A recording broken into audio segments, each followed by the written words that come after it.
Este submarino se sumerge en una de las aguas más exóticas, ricas e inexploradas del mundo.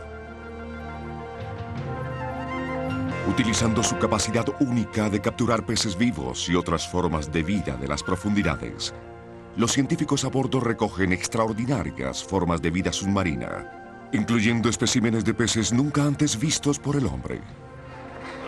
Vi más criaturas nuevas en esta inmersión que en todas las anteriores.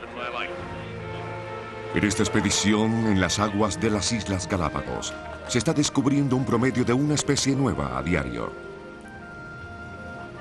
Tenemos un video fantástico, hay peces en todas partes.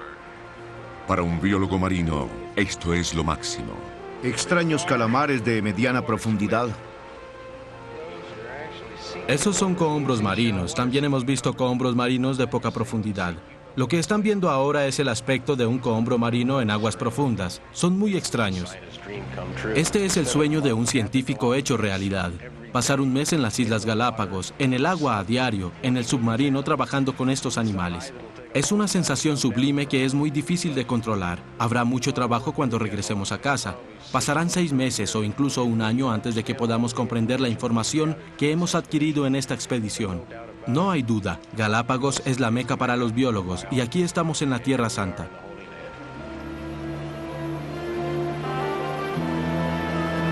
Estamos estacionados en el más reconocido laboratorio de evolución natural del mundo. Una expedición de Discovery a las Islas Galápagos, más allá de Darwin.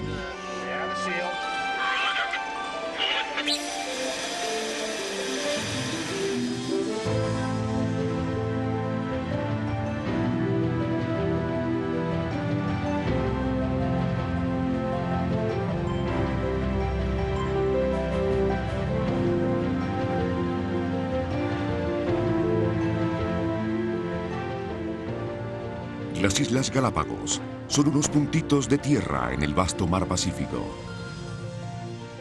Desde el siglo XVII, era un paradero solitario para embarcaciones piratas y otras naves que perdían su rumbo.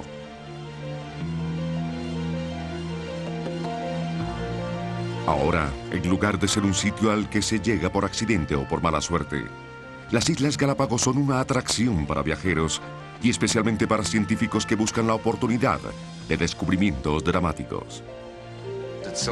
Es tonto pensar que la era del descubrimiento ha terminado. Nunca terminará. Seguiremos aprendiendo.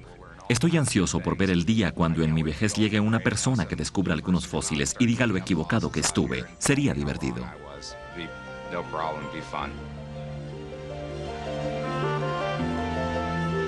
En 1835, estas humildes y desconocidas islas fueron visitadas por un humilde y desconocido científico llamado Charles Darwin. Fue el primer científico en poner pie en las islas. Ahora otros científicos siguen sus pasos, extrayendo conocimientos sobre la evolución de esta mágica mina de conocimientos. Es que estoy tan emocionado de hablarme para poder explicarlo. 60 años después de la visita de Darwin, la expedición de Discovery llegó para obtener más información de estas islas, de un aspecto de las Islas Galápagos que Darwin nunca conoció, bajo tierra y bajo el agua.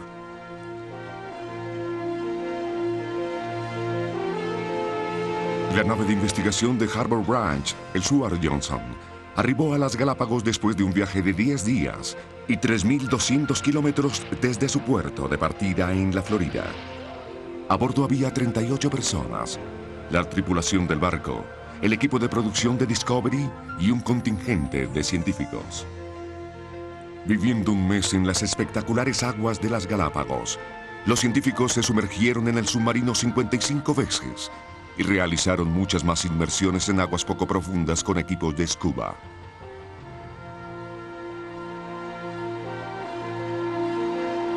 Las inmersiones en el submarino produjeron fantásticos especímenes de agua profunda. Muchos de ellos permanecieron con vida durante horas o días, tiempo suficiente para estudios minuciosos.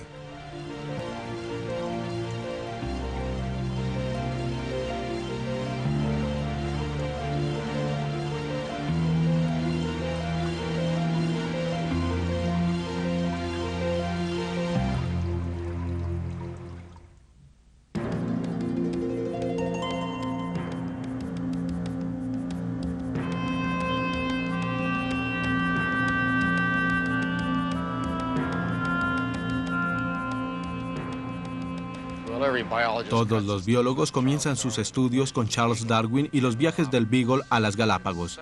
Es un lugar extraordinario porque el proceso de evolución ocurre ante sus propios ojos.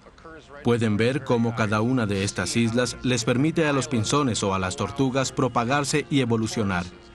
Pero poca gente se percata de que lo mismo ocurre bajo el agua.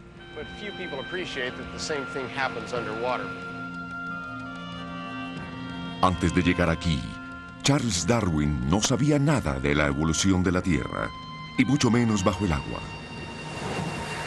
La verdad es que cuando las Galápagos le ofrecieron una pista del más grande secreto de la naturaleza, él no la vio. El Charles Darwin que llegó a estas playas tenía 26 años y había abandonado la escuela de medicina. Su única pasión era la observación de la naturaleza. Siguiendo su pasión, se enroló como naturalista en un viaje de 5 años en la embarcación británica de reconocimiento El Beagle.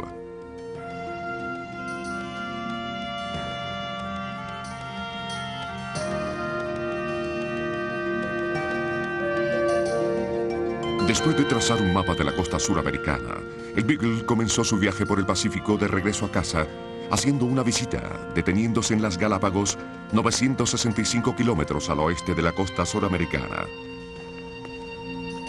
Me es difícil comparar lo que hago con Darwin, porque para ser honesto creo que sería un poco presumido, aunque sonara bien.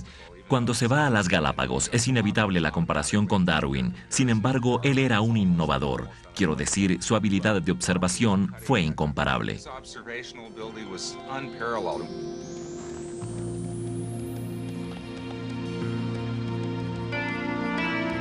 Pero no era necesaria una habilidad de observación incomparable para observar las maravillas de las Galápagos. Darwin contempló un espectáculo fantástico. Vio tortugas gigantes, miles de ellas. Aves con alas atrofiadas que habían dejado de volar, pero que eran expertas buceadoras.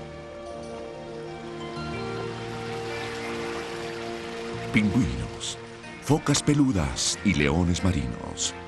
Criaturas asociadas con climas fríos a pesar de que las Galápagos están en el Ecuador.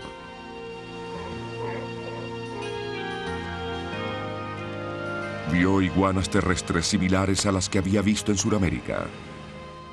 Pero también vio iguanas marinas que se alimentaban bajo el agua, una criatura nunca antes vista en otro lugar.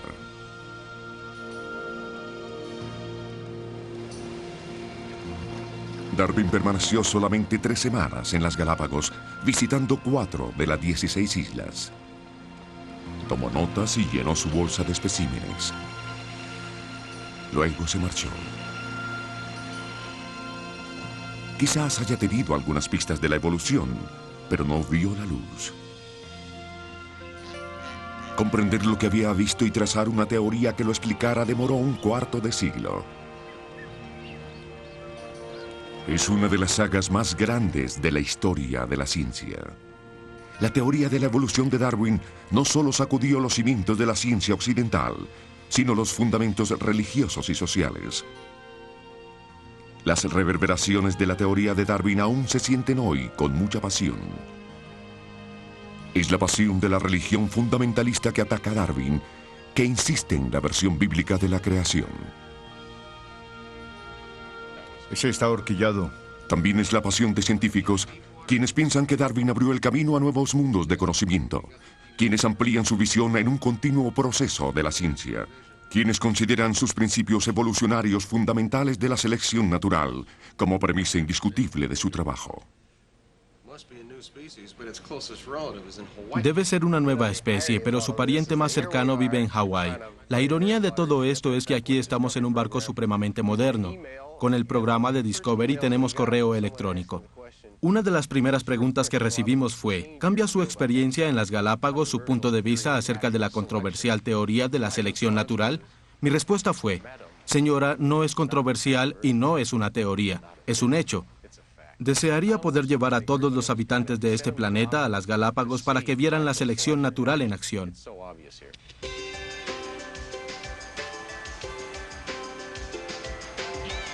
A bordo del Stuart Johnson había 3 expertos en la vida marina. Se movía en el fondo a 1650. El científico en jefe de la expedición, el Dr. John McOsker, de la Academia de Científicos de California, un experto en peces de agua poco profunda. Aunque hace un poco de calor, tenemos que darle un baño de hielo. Es una medusa o un aguamar. El Dr. Bruce Robinson, especialista en aguas profundas del Instituto de Investigación del Acuario de la Bahía de Monterrey. A este nunca lo había visto antes, es increíble. Lo que tenemos es el macho de una nueva especie de elopis. El Dr. Grant Gilmore, del Instituto Oceanográfico de Harbor Ranch de la Florida, una autoridad en la vida marina del Atlántico y el Caribe que estudia la evolución comparativa en las Galápagos. Hermosos peces, pero difíciles de capturar. Como estrategia, reuní un grupo de científicos que podían tanto examinar las profundidades como el arrecife rocoso y las aguas poco profundas. Luego agregamos a Steedman como una visión objetiva. Él es un experto en aves que nunca ha estado bajo el agua. El experto en aves era el Dr. David Steedman, de la Universidad de Florida. Steedman es un experto en la fauna de las Galápagos, tanto en el presente como en el pasado. Como paleontólogo ha realizado un trabajo extenso en la evolución de la vida terrestre en las Galápagos. Una gran diferencia entre lo que hago yo y lo que hacen los biólogos marinos es que yo miro hacia el pasado para observar la evolución, así que cavo. Al cavar solo 1 metro es posible ir hacia atrás 10 o 15.000 años. De todas formas, estoy yendo hacia atrás en el tiempo para saber qué ha ocurrido en la evolución. Estos muchachos están estudiando los organismos que están con vida hoy, así que sus estudios están basados exclusivamente en la fauna viviente. No existe un registro de fósiles aquí que les ayude a consultar con el pasado.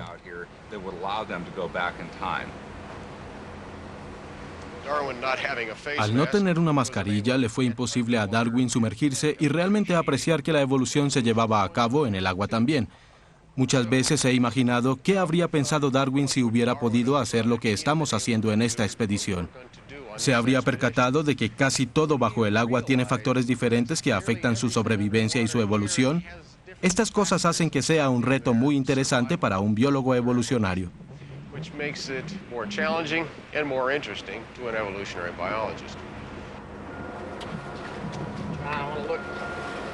También a bordo estaba el camarógrafo submarino Al Giddings.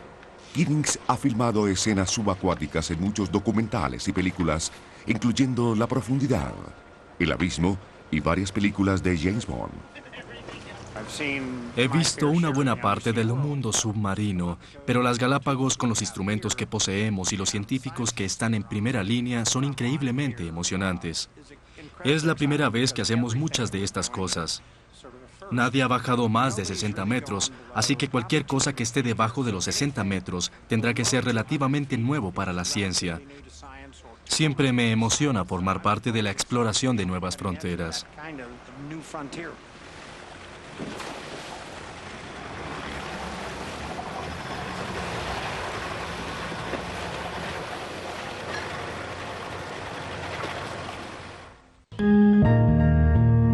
Trabajo.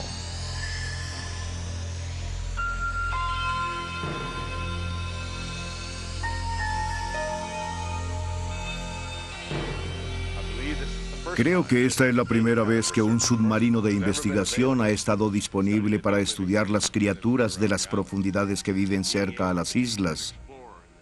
El hecho de ser un explorador en el mismo sentido de aquellos del siglo XIX, pero con la tecnología del siglo XX o XXI, es muy emocionante. La pasión por explorar siempre ha existido, pero la tecnología ha cambiado dramáticamente. La tecnología submarina de Charles Darwin era un simple hilo para pescar y una pequeña red. Sus herramientas terrestres tampoco eran muy complejas. En el Beagle tenía suerte si podía conseguir la esquina de una mesa para trabajar. A excepción del correo a largos intervalos, estaba completamente aislado de la comunidad científica. Todo lo que le hizo falta a Darwin lo tienen los científicos de hoy. Por ejemplo, este submarino, el Johnson Sea Link. Phil, estamos listos. Don Libator es uno de sus 2 pilotos. Listos para salir. Este es el Johnson Sea Link número 1. Lo que ven es el extremo delantero del vehículo. Esta es la esfera de acrílico del piloto. El acrílico tiene 13 centímetros de grosor. El piloto y el observador científico se sientan arriba y todos los controles del sumergible están ubicados en esa área. Este es el sistema de brazo manipulador operado hidráulicamente. Es un brazo de 7 funciones. Podemos tomar cosas con estas pinzas. También podemos atrapar peces succionándolos por este tubo. Cuando los hemos recogido, los metemos en esta canastilla. La tapa se abre y en la parte superior de la canastilla hay una cámara de 35 milímetros con orientación de láser para obtener fotografías con excelente enfoque. Aquí tenemos una cámara de video con luces y láser para documentar las cosas que ocurren en el fondo. En la parte delantera del vehículo está la plataforma inferior de trabajo. Es un aparato de colección conformado por 12 botes de plexiglas que rotamos en una cadena. Podemos obtener una muestra, colocarla ahí y simplemente tenemos un bote disponible para una nueva muestra. Aquí podemos ver cómo se conduce el vehículo. Cada uno de estos botones representa uno de los motores en el exterior del vehículo. Al accionarlos, logramos que vaya hacia adelante o hacia atrás. Podemos lograr que vaya hacia los lados si queremos, o de arriba hacia abajo.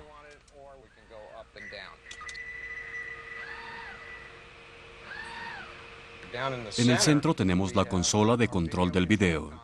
Esta controla los movimientos de cámara, el acercamiento y el enfoque, las selecciones de cámara y las luces, y desde luego un monitor de video para ver lo que pasa en la cámara externa.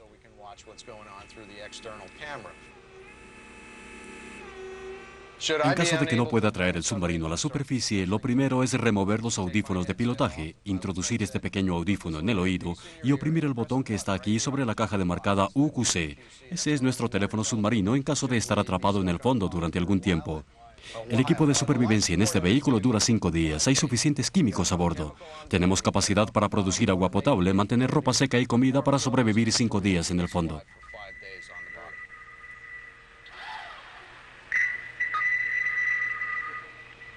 A mitad de camino entre la alta tecnología de hoy y la falta de tecnología de la época de Darwin, hubo 2 expediciones en los años 20 dirigidas por el Dr. William Beebe de la Sociedad Zoológica de Nueva York.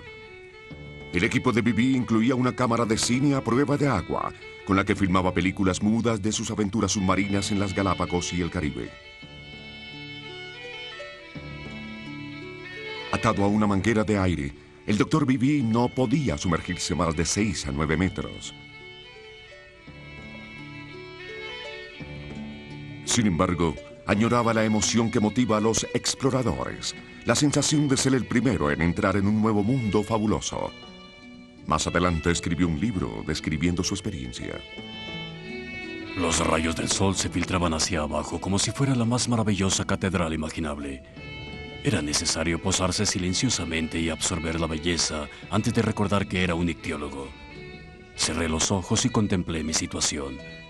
Estoy lejos en el Pacífico, en una isla desierta, sentado en el fondo del mar, en un lugar que jamás ha sido visto por ningún ser humano. De vuelta en la nave madre, un yate prestado por un acaudalado patrocinador, los científicos hicieron su trabajo dibujando y catalogando especímenes de peces. Estos especímenes a veces eran recogidos de una manera algo grotesca. Aquí, una mantarraya fue repetidamente abaleada con un rifle, luego arponeada y finalmente muerta con una pistola.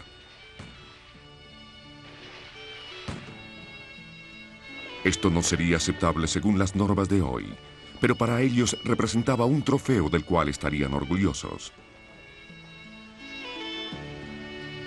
Las expediciones a las Galápagos del Dr. Beebe llevaron al descubrimiento de 2 nuevas especies, y su película y su libro despertaron la imaginación del público, capturando su entusiasmo y fascinación por la exploración submarina.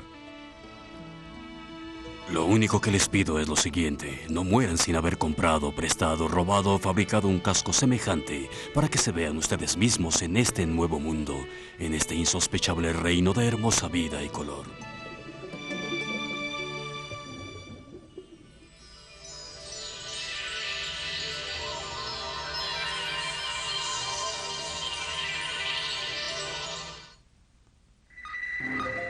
El mundo que Darwin jamás conoció.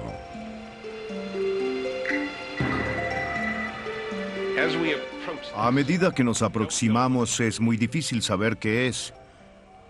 Al comienzo parece ser una figura vaga en la oscuridad.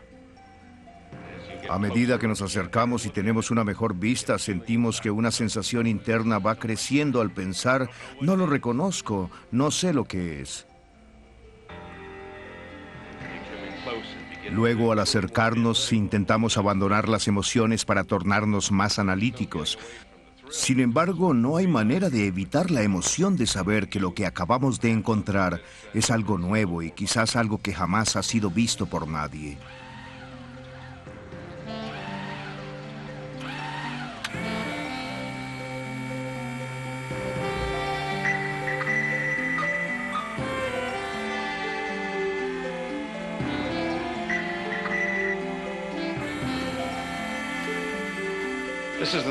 Estas son las cosas que se pueden esperar de una expedición como esta.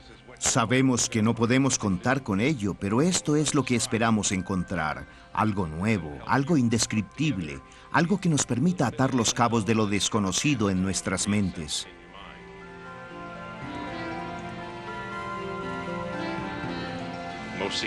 La mayoría de los cohombros marinos viven en el fondo del mar, pero este ha evolucionado de tal manera que le permite sobrevivir en la columna de agua, lejos del fondo del mar. Durante su ciclo de vida jamás tocan el fondo ni van a la superficie, se alimentan de nieve marina o partículas que se hunden desde la superficie. Es muy frágil y muy difícil de observar en cualquier otra circunstancia que no sea la de estar presente en este lugar. En el pasado, la única manera de estudiar estos animales era arrastrando redes por el agua. Las redes los convertían en una masa irreconocible. No podíamos contar con identificar lo que sacábamos de estas criaturas gelatinosas. Pero al usar el submarino, al entrar en el hábitat directamente y formar parte de él, podíamos reducir las luces y el ruido de los motores guardando el silencio. Las cosas que podemos observar entonces van más allá del mero conocimiento de qué vive ahí y cuántos especímenes hay. Logramos observar las interacciones dinámicas entre las especies y esto nos ayuda a crear un cuadro de la función ecológica de esta comunidad única de las Galápagos. Estamos viendo la primera filmación del pez telescopio en vida justo después de su captura con el submarino. Este es un ejemplo de los beneficios de ver a las criaturas vivas en su hábitat en lugar de muertas en una red. Atrapado en una red, se presumiría que este pez nadaría horizontalmente como la mayoría de los peces, pero no es así. Este pez estaba orientado cerca al fondo, con su cabeza apuntando hacia arriba, con los ojos telescópicos mirando hacia la superficie y una cola 3 veces más larga que su cuerpo extendida hacia abajo. Aparentemente se dispone a sorprender a una presa. Muchos de los peces que hemos estado capturando tienen esta postura, con la cola hacia abajo y la cabeza hacia arriba. Está perfecto, no tiene un rasguño. Históricamente, los peces que han sido capturados en grandes profundidades con las redes llegan muertos a la superficie. No sabemos nada acerca de su forma de desplazamiento. Pero con este submarino y nuestra habilidad de capturarlos por inhalación, estos delicados especímenes pueden en la superficie decirnos mucho de su biología, cómo se relacionan entre sí y qué comen. Ver a estos animales vivos por primera vez nos permite una oportunidad que la gente jamás ha tenido. ¿Crees que sea su gónada? Es difícil decirlo, pero este parche que tiene... ¿Tendrá bioluminiscencia? Eso es lo que voy a buscar ahora. Quizás sea un saco de expulsión como un calamar o un pulpo que expulsa tinta. La gente me pregunta, ¿los peces evolucionan? La verdad es que han evolucionado en 25.000 formas diferentes de vida en el mar. La manera en que los peces han evolucionado es similar a la manera en que lo han hecho las aves, las plantas y otras formas de vida en las Galápagos. El primer requisito es que lleguen al lugar. Las larvas llegan aquí y quedan aisladas. Hacen mutaciones. Luego, las adaptaciones son recompensadas al convertirse en especies endémicas de las Galápagos.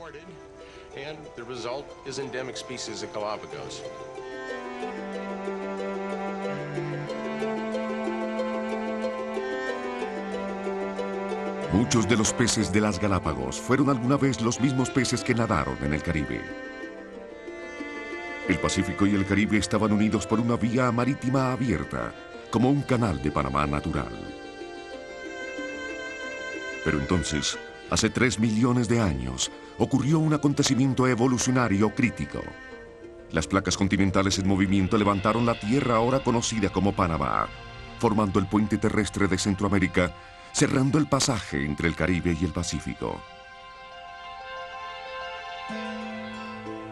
Las criaturas marinas quedaron separadas para siempre, divididas entre especies del Caribe y del Pacífico.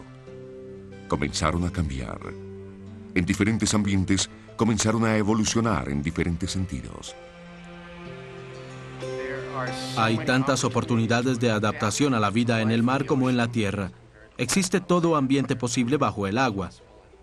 Así que los peces están aprovechando sus 400 millones de años de oportunidad para evolucionar y toman ventaja de todas las adaptaciones posibles. Todavía hay nuevas especies de peces evolucionando y quedan aún nuevas especies de peces por descubrirse. Es difícil para nosotros como seres humanos en la superficie del planeta comprender por qué estos peces son tan coloridos. En el submarino con las luces encendidas nos asombramos, nos golpeamos en la cabeza preguntándonos ¿por qué ese pez es rojo, amarillo, anaranjado, etcétera? Apagamos las luces y permitimos que nuestros ojos se acostumbren al bajo nivel de luz a 1200 pies de profundidad. Nos damos cuenta que algo de luz penetra en estas claras aguas tropicales. Si los peces fueran negros estarían expuestos a la vista, pero estos peces coloridos se pierden en su contorno. Se parecen a los abanicos de mar y a las rocas quebradas del arrecife. Su color es muy adaptable. La calidad es bella, inexplicable. Es muy difícil concebir que tenga alguna ventaja.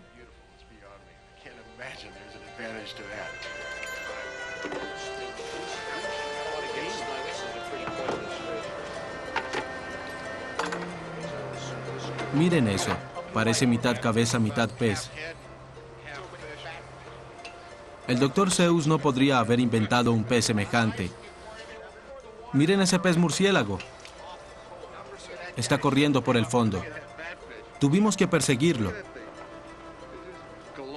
Todos los que lo miran piensan que es una especie muy antigua, pero es tan moderno, tan especializado. Ha llegado muy lejos desde que fue una carpa dorada. Miren esa locura, miren sus ojos. Qué bello es este pez.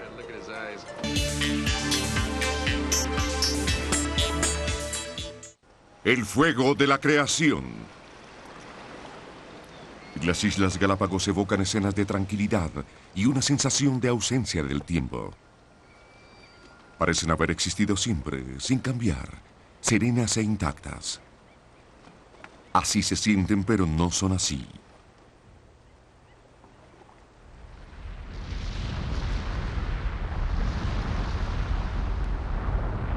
Esta erupción en las Galápagos ocurrió en 1995, causado por las mismas fuerzas volcánicas que formaron las islas hace 3 millones de años.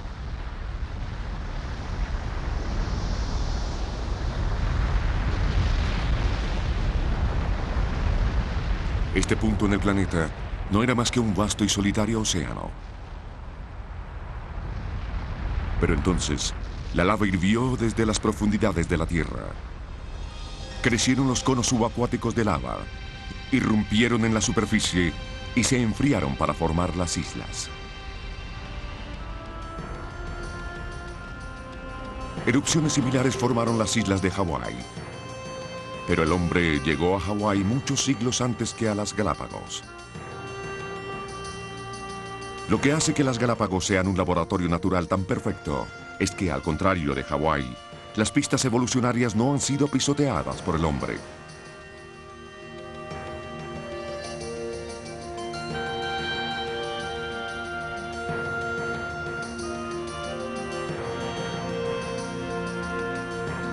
Al principio no había nada que pisotear. Cuando la lava se enfrió, no había vida, ni tierra, nada de crecimiento.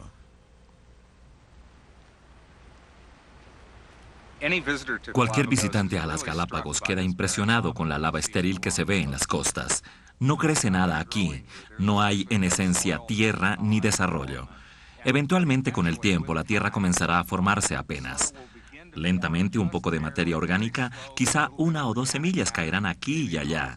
La lava es el comienzo, así que todo comienza con la geología. Después de las erupciones que las crearon, las islas esperaron en la oscura soledad.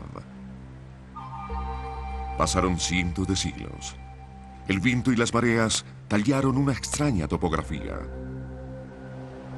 Mientras que algo de vida llegó al comienzo, la colonización se llevó a cabo muy lentamente. Unas pocas aves con el rumbo desviado de Sudamérica. Insectos y animales pequeños flotando en desechos desde la tierra firme. Semillas de cactus y hierbas llevadas por el viento o por las aves. Estos vagamundos por mar o tierra fueron los pioneros de las Galápagos. Náufragos en estas islas desiertas lograron echar raíces y fundar colonias. Aquí comienza la historia darwiniana. Comenzaron a adaptarse, a volverse diferentes a sus ancestros en el continente, diferentes incluso de criaturas del mismo tipo en las islas vecinas. Para muchas especies de las Galápagos, la adaptación significa desarrollar colores más oscuros de los que traían de Sudamérica. El color más oscuro le permite a los animales utilizar el fondo del lava como camuflaje contra predadores o como una manera de esconderse para emboscar a sus presas. Las lagartijas de lava de las Galápagos son difíciles de ver contra el fondo oscuro. Lo mismo ocurre con las serpientes en las Galápagos.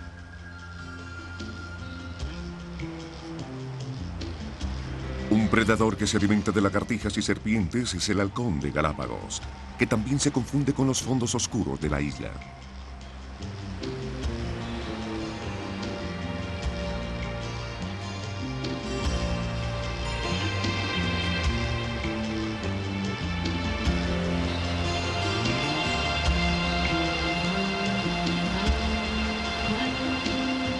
Hay ocasiones en que la coloración no es utilizada para ocultarse, sino para llamar la atención.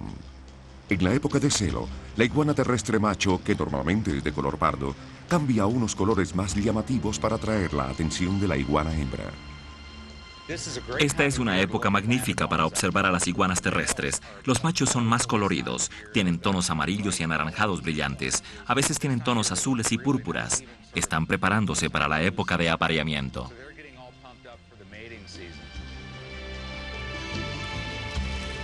Un emblema de las Galápagos comparable a las iguanas son las tortugas gigantes, de las cuales las islas derivan su nombre. Galápagos significa tortuga. Las tortugas han desarrollado caparazones diferentes, en forma de domo o en curva, dependiendo de la comida disponible. Si es necesario levantar el cuello para alcanzar el cactus o simplemente comer a nivel de la hierba. También se han adaptado a papeles diferentes. Las tortugas son reptiles, pero en las Galápagos ocupan un nicho normalmente ocupado por mamíferos. Simplemente porque los mamíferos no podían realizar el viaje por aire o mar a las Islas Galápagos. En cuanto a su papel en la ecología de estas islas, las tortugas gigantes de las Galápagos son el herbívoro principal, el más grande rumiante. Así que, de cierta manera, estas tortugas son una especie de equivalente a lo que habría sido el bisonte de las planicies de Norteamérica o el búfalo de África Oriental. La diferencia es que el bisonte y el búfalo pueden desplazarse rápidamente si es necesario. Las tortugas, sin predadores que las persiguieran y sin competencia por la comida, no tuvieron la necesidad de desarrollar la velocidad y evolucionaron como una especie lenta, viviendo frecuentemente más allá de los 100 años sin tener prisa alguna. Cuando vemos a las tortugas en las alturas metiéndose en las pilas, no se dan un simple chapuzón y se van. Se meten a las pilas con la cabeza fuera del agua y pueden permanecer 1 o 2 días sumergidas sin moverse. Este es el mayor herbívoro de la isla y no tiene necesidad de moverse muy rápidamente. A excepción de la gente a su alrededor, ellas tienen el control de las cosas. Antes de que hubiera gente, las tortugas no tenían una preocupación en el mundo.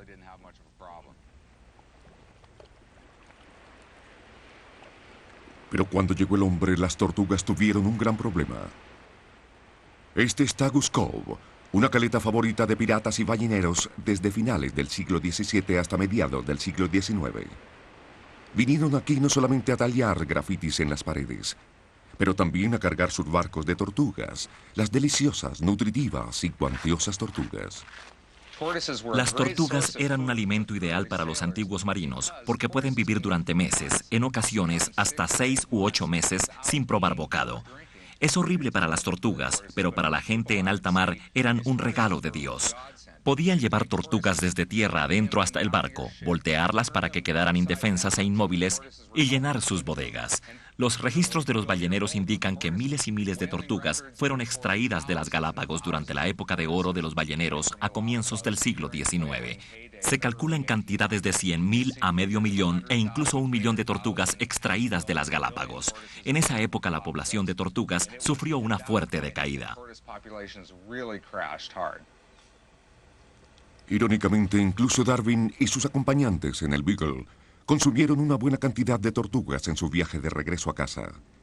Los restos eran lanzados del barco como desechos. Nadie, incluyendo a Darwin, imaginaba lo valioso que podría ser como evidencia evolucionaria mostrar a las tortugas de diferentes islas evolucionando en especies diferentes. Una especie que Darwin seguramente vio y comió, la tortuga de la isla Floreana, se extinguió pocos años después de la visita de Darwin. Científicos en expediciones posteriores buscaron sus huesos, pero no fueron encontrados hasta 1980 por David Stillman.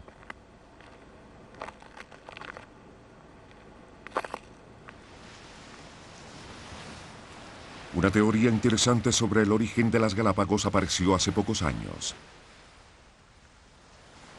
Geólogos encontraron montañas submarinas, llamadas montes marinos, entre las Galápagos y Sudamérica. Había evidencia de que estos montes marinos volcánicos fueran islas sumergidas que en algún momento hayan sido parte de las Galápagos. Las cimas tienen aspecto de terrazas y están llenas de basalto redondeado, muy similar a las piedrecillas de las playas de las Galápagos. Vamos a bucear por un monte sumergido que tal vez es lo más antiguo en las Galápagos. Montes marinos similares existen en las aguas de las Galápagos. Los científicos de la expedición Discovery dedicaron parte de una inmersión a mirar uno de ellos. Podemos demostrar que estos montes alguna vez llegaban a la superficie. En la cima encontramos el basalto y rocas del tamaño de pelotas de golf que solo pudieron formarse por la erosión de la playa. Las islas sumergidas dan a entender que ciertas especies evolucionaron en las Galápagos y desaparecieron. Las criaturas simplemente se habrían desplazado a islas más nuevas. ¿Obtuvieron algunas rocas? Por supuesto, era recto, casi un ángulo de 90 grados en el borde, subía recto y se aplanaba en la plataforma, parecía una isla. Solo habría que levantarlo 275 metros para que fuera una isla.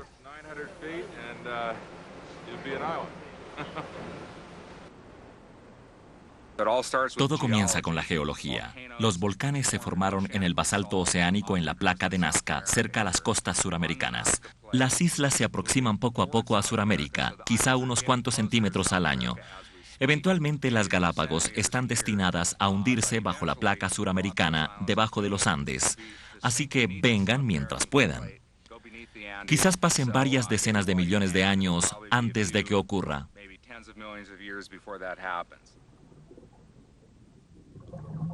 Los buceadores en las Galápagos encuentran que el calor sale burbujeando de ventiladores en el fondo del mar. Este calor escapa de un punto caliente volcánico bajo el océano, la fuente de magma de donde se crearon las islas. Esta es lava enfriada de las erupciones de 1995.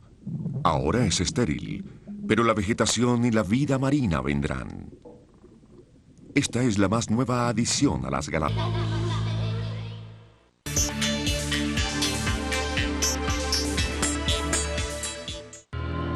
Un hoyo con una profundidad de 12.000 años. Cuando el doctor David Stillman va a las Galápagos, busca las cuevas, que son en realidad tubos enormes formados por las corrientes de lava durante las erupciones volcánicas. En 1977, Steedman propuso que se excavara en estos tubos de lava en busca de fósiles. La comunidad científica la consideró una idea de un joven que no estaba del todo en sus cabales. Pocos pensaron que fuera una buena idea. La mayoría pensaba que era una idea ridícula. Algunos me dijeron que era más que ridícula y que debería consultar un libro elemental para darme cuenta de que las Galápagos son volcánicas y que los fósiles se encuentran en las rocas sedimentarias. Pero la idea de Steedman tuvo resultado gracias a los hábitos alimenticios del búho de Galápagos. Hay una pequeña especie de búho que vive en las Galápagos y como los búhos en todas partes, come toda clase de vertebrados, lagartijas, serpientes, aves, murciélagos, ratas, cosas por el estilo. Luego digiere las partes blandas y vomita una masa de huesos. Las salientes de las cuevas son lugares perfectos para el anidamiento de los búhos. Así que estos riquísimos depósitos de fósiles que excavamos en los tubos de lava son en realidad miles de años de vómito de búho. Al hacerlo, los búhos nos están dando un registro continuo de lo que ha ocurrido con las especies en las islas.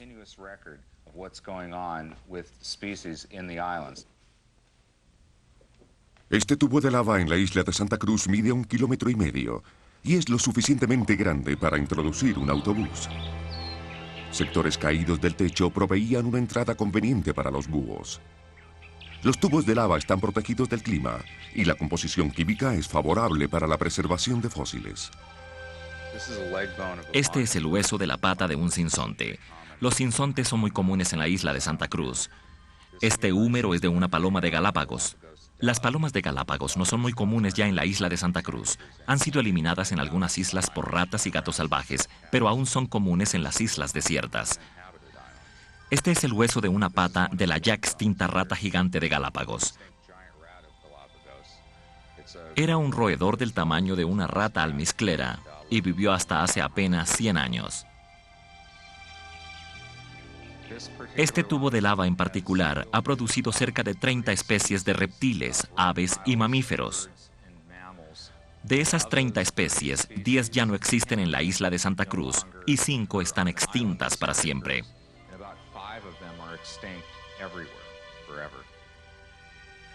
Lo que he descubierto en las Galápagos es que no había extinción antes de la llegada del hombre. En otras palabras, la flora y la fauna se enriquecían más y más con el tiempo hasta que llegó el hombre y ¡boom! Ese es el principal evento que interrumpe todo el proceso. David Steedman ha pasado un total de 1 año entero excavando en las Galápagos. Sus descubrimientos indican que la riqueza de la isla como depósito de fósiles ya no está en duda. Hemos excavado aproximadamente 6 o 7 mil huesos individuales. Estos depósitos se acercan a los 23.000 años. Así que estamos desarrollando un registro excelente de los cambios a largo plazo en la flora y en la fauna del archipiélago. Esto es muy importante para los estudios de la evolución, porque desde luego esta no ocurre de la noche a la mañana. Para comprenderlo, es necesario abarcar mucho tiempo. Lo que Steedman considera la veta de la mina en las Galápagos es la cueva de los búhos en la isla floreana. Ha estado ahí varias veces, pero siempre encuentra la entrada un poco difícil. Pero en cuanto llega al nivel del piso, Steedman se topa con el oro evolucionario.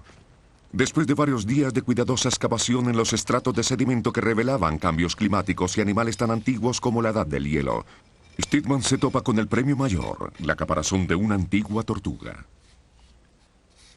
Este espécimen de tortuga en particular es muy importante porque es el fósil de tortuga más antiguo que tengo de las Galápagos. Asumiendo que la tortuga tenga de 12 a 14.000 años, extraemos el ADN de un hueso y lo comparamos con el ADN de una tortuga moderna para ver qué cambios genéticos han ocurrido en los últimos años. Como las Galápagos son la meca de los estudios evolucionarios, es una pieza crucial en el rompecabezas que construimos. Ha habido un total de 40.000 huesos individuales en esta sola excavación. Al estudiar el ADN de estos huesos, Steedman y otros científicos podrán crear un récord de miles de años de cambios genéticos en la isla floreana. Esta cueva se ha convertido quizá, después de esta excavación, en el depósito de fósiles más importante que tenemos en las Galápagos. Este es mi 10º viaje aquí y el 5º a Floreana. Estaba empezando a pensar que no había mucho que aprender aquí, pero como siempre, cuando empiezo a pensar eso, me equivoco.